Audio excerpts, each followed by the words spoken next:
everyone! I hope you're all enjoying the summer. I, for one, have been playing a lot of board games with my family, which has been great fun, apart from the other day when my brother thwarted me in a game and in retribution I poured his cup of tea down the kitchen sink. During the holidays, we as a community like to do these things called mini hubs, which are short videos we post on this page, sharing a testimony or thoughts you might have had. Anyone can do them at any time and you don't need permission, so it would be great to hear from some of you. Today I'm doing one on humility, and to those of you who may ask, can you do a talk on humility whilst wearing a tiara? I am here to tell you, yes you can. So, humility is a word we throw around quite a lot in church. We often use it to describe people in a positive way. It's a nice thing to be called humble. But I find it sometimes not very easy to picture what humility actually looks like. Being humble is the opposite of being proud. Humility is the opposite of pride. But what does that mean?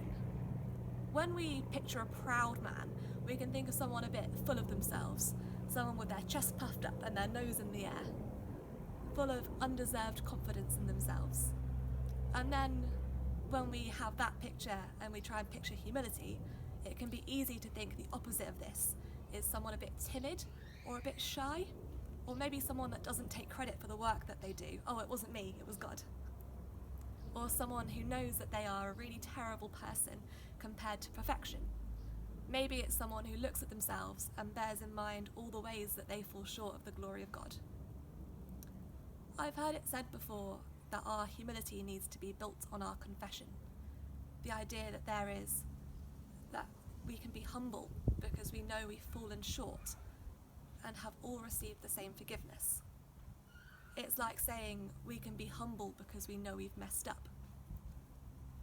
I would like to say that humility is in fact not like that at all, for one main reason.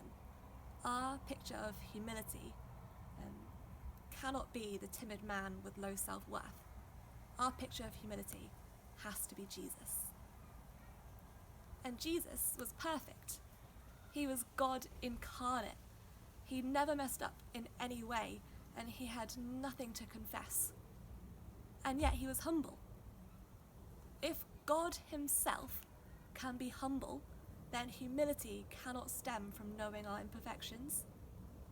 It can't come from our confession, or from us knowing we've fallen short and are where we are now by grace alone. Jesus was God, and he was humble. Humility cannot look anything like viewing yourself badly or a poor self-worth. When we base our humility on our own actions like that, even the bad actions, that's not humility, that's actually still pride. Instead, for a picture of what humility looks like, we can look at Jesus as he washes his disciples' feet in John 13. There is so much we can look at in this story, but I've just about managed to contain the theology student inside of me and just focus on the humility side of things, and not all the amazing theological conclusions we might draw from this story.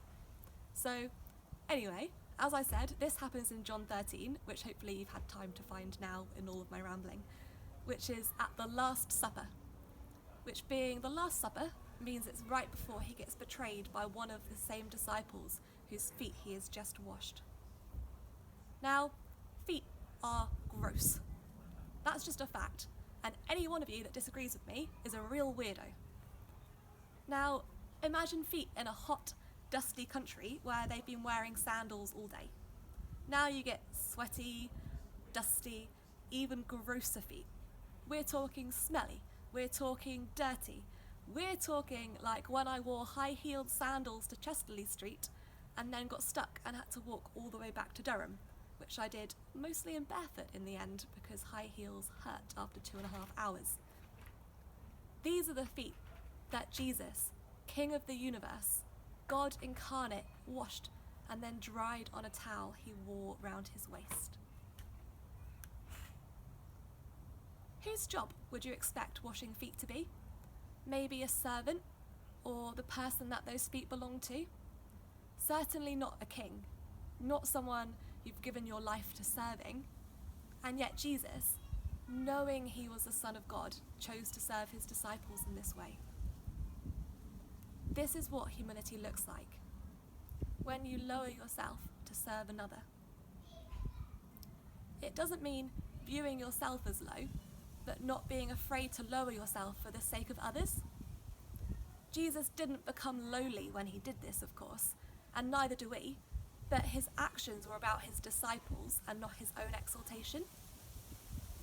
1 Peter 5:5-6 reads, "And all of you dress yourselves in humility as you relate to one another. For God opposes the proud, but gives grace to the humble. So humble yourselves under the mighty power of God, and at the right time he will lift you up in honour." Dress yourselves in humility as you relate to one another. This verse seems to be saying that humility is something we show in our relationships with other people. It's something that comes out of how we treat others, not just how we treat ourselves. When we look at how Jesus was humble, we end up looking at how he treats the people around him, how he lowers himself to honour and love others. When he washes his disciples' feet, he takes on the job of a servant, all the while knowing he is the Son of God. The point of him doing this isn't merely to lower himself. It would mean nothing if it didn't lift others up. Jesus shows humility by serving his disciples in this amazing way. But he doesn't do it to show people what he thinks of himself. He does it to serve others. And in serving others, we see him doing what Paul says in Philippians 2:3. "Be humble, thinking of others as better than yourselves." Obviously, Jesus didn't think that he was worse than his disciples. He was literally God incarnate.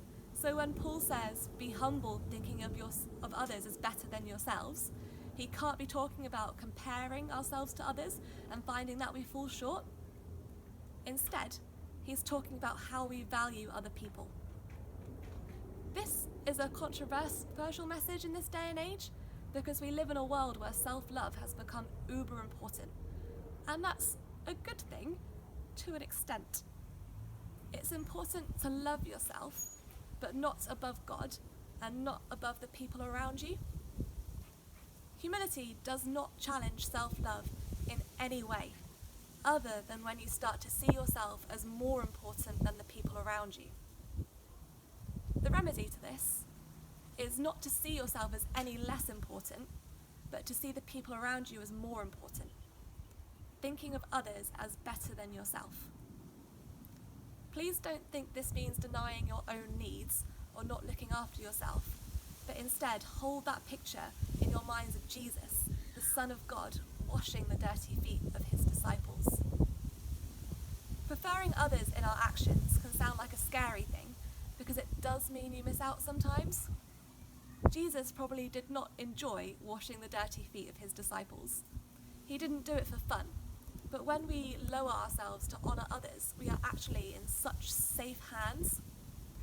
To go back to the verses we've been looking at earlier, "And all of you dress yourselves in humility as you relate to one another.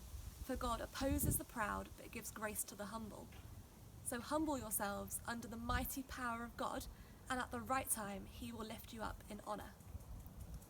We can be humble and not care about our own glory because it's God who exalts us. He is the one who lifts you up, and he is the one to place a crown on your head and call you a child of God. It's knowing that we've been given this grace, this honour, that we are called to be humble. Obviously, I could talk for a lot longer about these things.